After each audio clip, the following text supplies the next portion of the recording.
So I'm not sure if I'm gonna skip the T side as a whole. I think CT side is gonna be much more interesting here. I saw some bits of the game, so I kind of know what's going on, but yeah. Let me turn off the AC.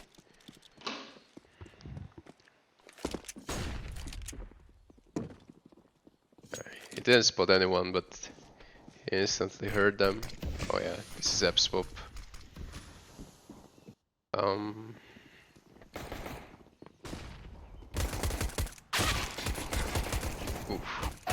Oof. This is like the best setup you can have for the AppSwap.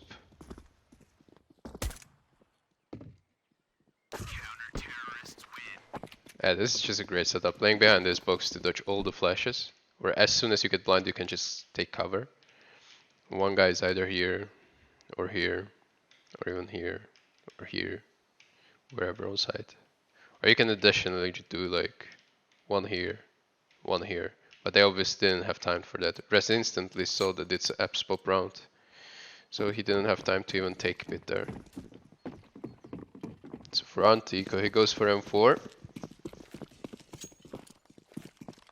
Goes for M4 and full Kevlar, which is always important in these rounds.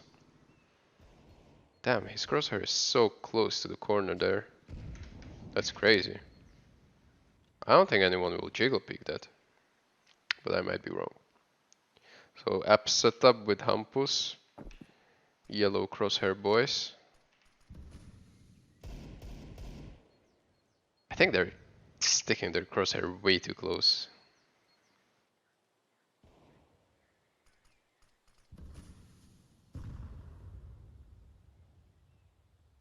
This is kind of interesting setup. I haven't seen double apps set up for a long time for Antico, but yeah, clearly is working.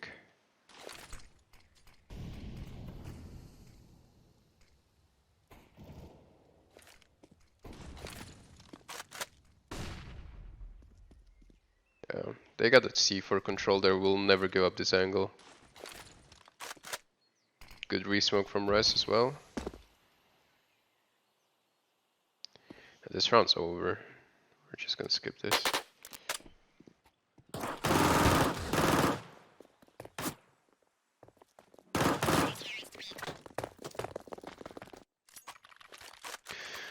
Right. Now Fuliko. I think this is the round where Rez got 4K. It was the easiest 4K of his life. Actually, well, there's something to talk about here.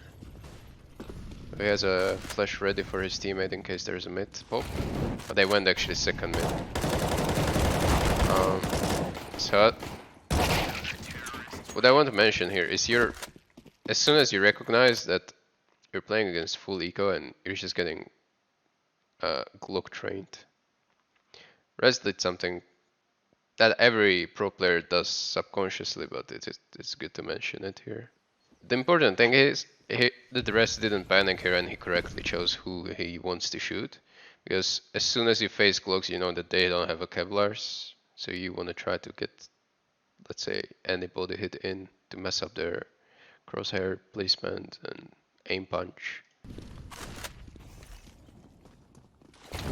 So here, let's slow it down. Wait, let's put volume down as well. So here, he's just going for the straight kills, but it's important that he didn't choose to finish those two guys that lined up there in the middle, but he chose to kill Tizian that is jumping close. And it's always dangerous with the Glock when they get too close. They can hit these jumping headshots pretty easy with the Glock. If, let's say there would be, I don't know, Deagle jumping like this, it's okay for Rez not to switch the target. But as soon as the Glocks are coming in, it's important to kill the closest guy almost all the time. Because there can be some, random bursts coming in, and you will get killed, and or even just normal shots from Glock. If they hit 2 consecutive air shots, which is not hard on this distance, you might be in trouble. So good target prioritizing there. Oh, this is pretty straightforward. They'll just lined up there. He got a bunch of damage through the molly as well.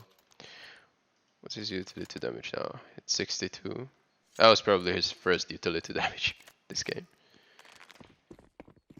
Alright, for the first gun round, he decided to go 3B. Rez is one of the guys that go actually here. He's gonna line up the smoke that's for the broken wall. So we're retake smoke. Immediately disassembles it and running back to A. The reason for it was that Darius didn't put any pressure here. There was just a molo, so all his well device died on middle, so it's a reaction that they have. Yeah, Rest managed to. Oh yeah, I remember this. Basically, what happened is that Rest managed to block the split with the nades, and now he's gonna decide to do a play through the smoke with Hampus, but I'll show you what will happen. So it's a miscom here. So Hampus is flashing into the smoke while Res expected it to be a pop flash for middle. So he turned, in fact, into the flash, getting full blind and dying for free. It looks super stupid from BIG's perspective. But it was just a miscom that Plopsky decided to flash into the smoke instead of pop flashing top mid. So he was essentially pop flashing long, which isn't bad in any case. They just weren't on the same page here, and sometimes it's hard to communicate when you want to do feeling plays like this, to actually communicate to your teammate where he needs to throw the flash, or whatever he will offer.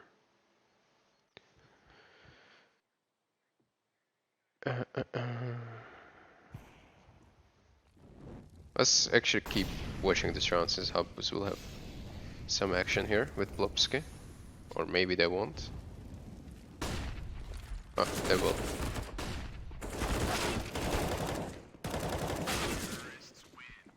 This was just unfortunate. The device died in the middle too early, and then BIG just collapsed on it. And then another mistake with the flash that happened here.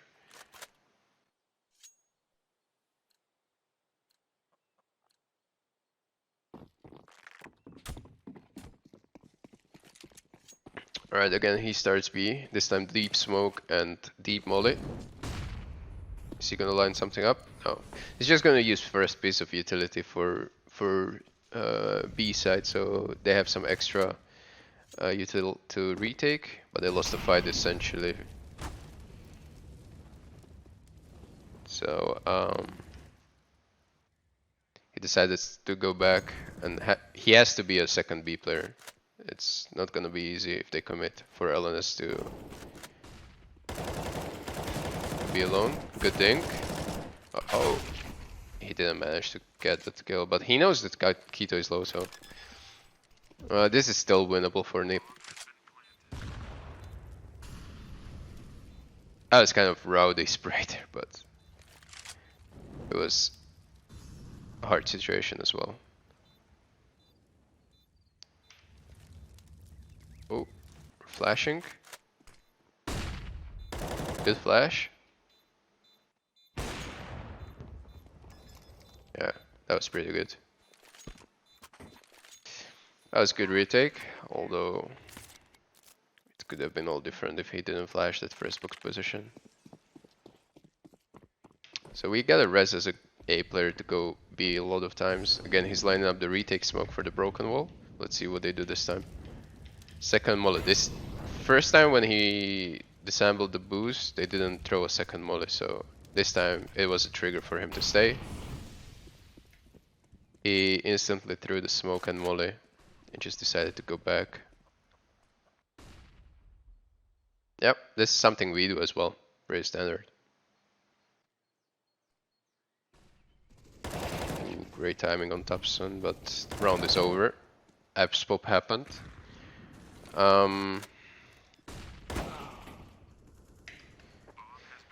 Yeah, well, I don't know. I would say that in this 3v4 already he should opt to save, but I think he died for free there. I think it was unwinnable at any point. Even if he got a kill on Serson there, I don't think they wouldn't go for a 3v3. It's just, on Inferno, you just don't win these consistently. especially on AppSpop, which means that terrorists are probably having a lot of utility to defend the site, because they didn't use any nades to take middle, or they didn't use it in general elsewhere. Right, 12-9. This is pretty important round. They decided to force this, which is, I mean, device as an op is always winnable.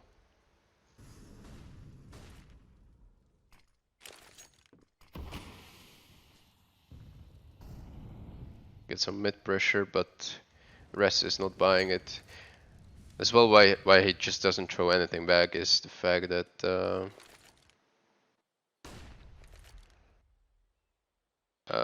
he has just a deal, so he has to take some risks, and he just gambled that they won't take mid on the first wave, which was correct.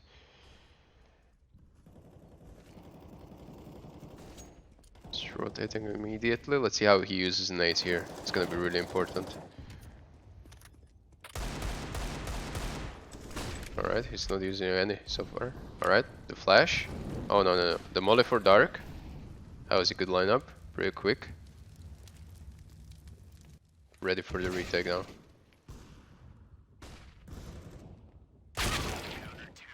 Wait, let me check this round again. Just real quick, I'm gonna show you something, guys.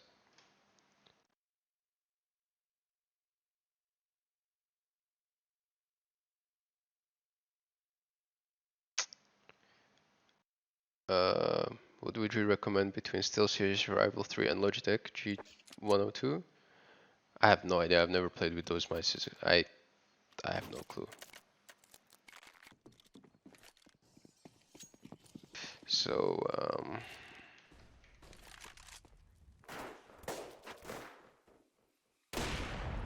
that was the first miss shot. It's just gambling at this point, but this is gonna be just device things happening here.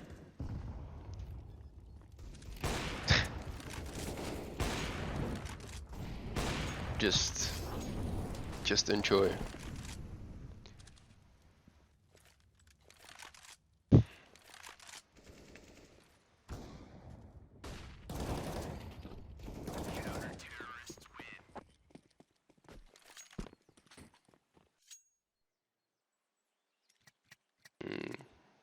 They would probably lose this round if the Device didn't hit those two shots. Like 5v5 retake would be almost impossible again to beat.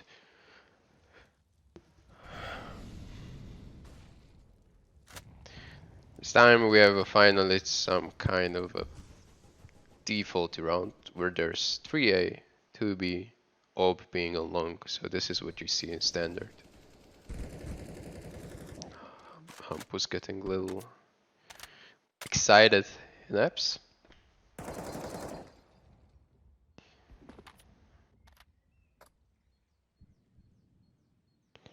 Seems like these are getting ready for mid take. Let's see what Rest does. He has all nades.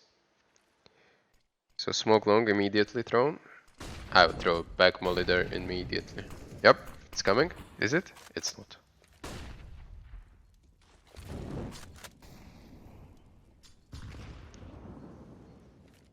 Smoke apps. That was a weird mid take though. Like this smoke is something I didn't see for a long time. But it's just to deny information for CTs. That terrorists can get actually to the hay card or on the porch. So Gambit doing it like weeks ago against super passive setup on B. Man, it just keeps working.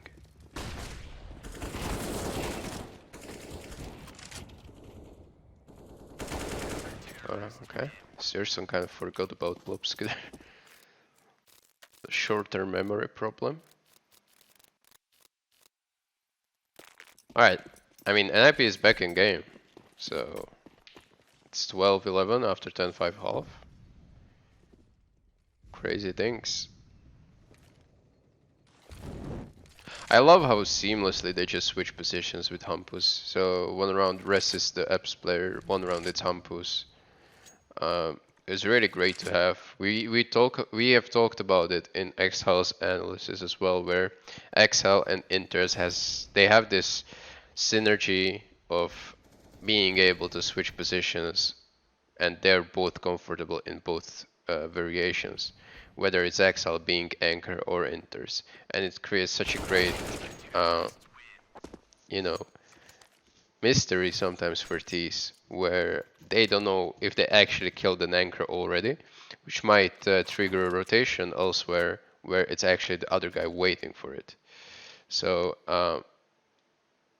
it's always hard to play against this ST side because you cannot keep the track of the anchor, and it's almost never happening on other maps. But on Inferno, I see it happening more and more.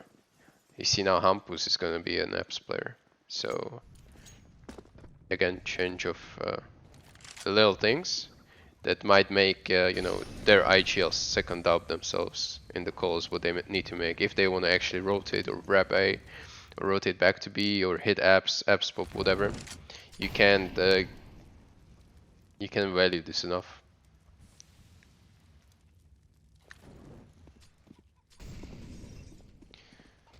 So he just wasn't just guard for device while he went for a peek in the boiler. Just so he doesn't die whenever there's any pressure mid, and if there is a slow mid take, then he can actually throw the nades back. So he kept all his nades, which was important there. It's crazy how passive they're playing on B, and it just keeps working. And it's far from clean rounds, because these fights that, I mean, Device getting 2 kills through the smoke, previous round. Now Plopsky was making a play which could have could have easily ended up in him just dying and not killing 2 players like he did. Those are all, round winning plays that could have been easily round losing plays. So definitely props to NIP for playing this way, and it keeps working. Res with a good rotation. He made it in time here. That's really important. Oh my god, he expected that flank as well. I was sick by Res. He understood as soon as Device got the control of B, that there is a chance that there is a pretty good chance these guys are going back to A. And he made it in time into the side, and not only that, he actually gave up the timing to go into the side to catch a long lurk on the perfect timing. That was actually insane from Res. That was a great round. That was almost like, it would have been 13-12 to BIG if he didn't expect that.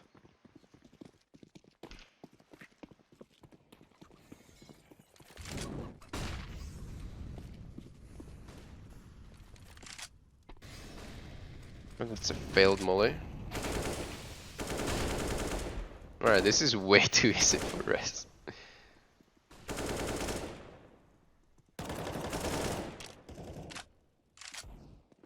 It feels like BIG got sight for for the 5th round this half. But on B they always kept getting spammed through the smoke, and on A it's impossible to defend since they have just pistols right now.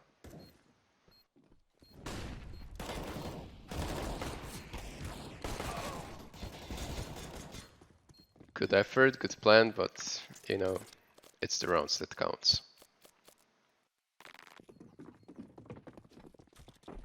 Res is starting B again with the same combo, probably deep smoke, deep molly, let's see. Yep, it's that. This time he nades as well, rotates away. I was wondering if you could do this, and while you're rotating back, you go through CT spawn and you rebuy nade. If that makes sense. I don't know if it works timing wise, so you have basically, you have to do this. I mean, okay. Let's say you do the any smoke towards balance. I think the first one that you can throw is here. So you can go here, throw the smoke, go back, rebuy the nades, and rotate back to A. I don't know if the timing works there.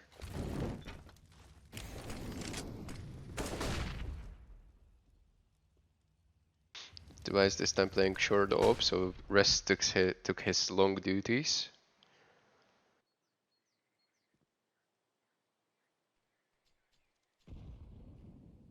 I hate this angle. I always die here.